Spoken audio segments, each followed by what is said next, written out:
when not admiring the views of the offshore wind turbines from his Menie Estate in Aberdeenshire, the US President has confirmed he will be meeting Keir Starmer in Aberdeen, and he'll also be finding the time to meet John Swinney. Now, we don't know where or when that meeting will be taking place, but the First Minister has confirmed he will be meeting Trump. I was speaking to the First Minister earlier on today, and he said he was looking forward to the meeting and said it was an opportunity to raise the issues that matter to Scotland with the President.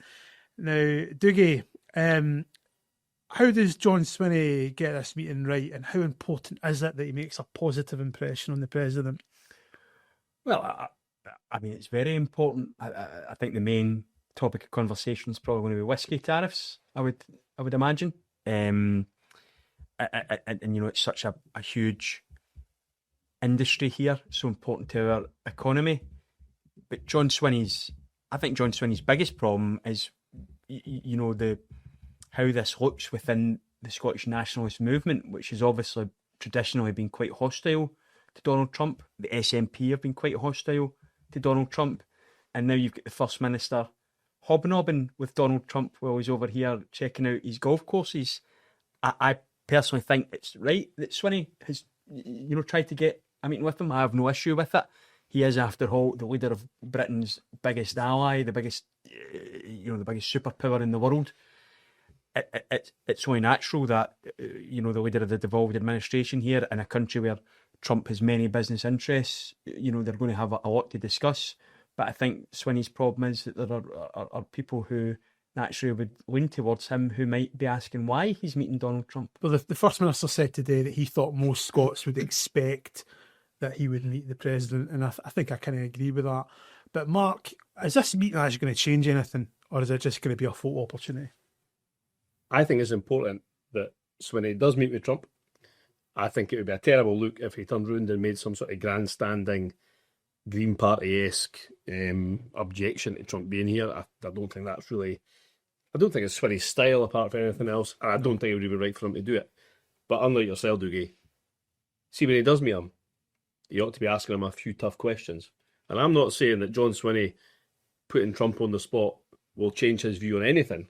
But I think it's important that if he's going to be in Scotland, he knows how the people of Scotland feel about Trump and his tariffs, about Trump and his racist take on immigration, about Trump and his unexplained wealth, that nobody knows how he's got the money to pay for these golf courses in Scotland. We've got the power, apparently, to have unexplained wealth orders imposed. We choose not to do it. I would like Swinney to raise some of these questions with Trump. And if he gets a black eye as a result, then we've got a very good story. But he ought to have the balls to raise these issues with Trump. Now, you would say he should just sit there and say, yes, sir. No, sir, 3 bags full, sir. But I think Swinney would do well to pass on some of the concerns that Scottish people have about Trump and his nonsense. I think important to say some Scottish people, you know, Scotland is not a single homogeneous entity. True. There are many who do. I really don't like, you know, this.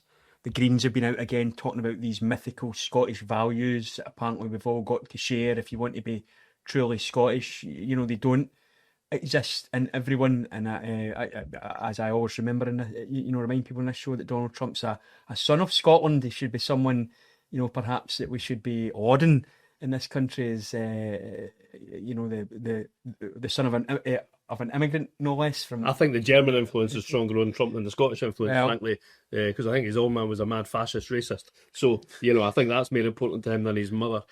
But what I would say is Trump's probably the most dangerous person on the planet.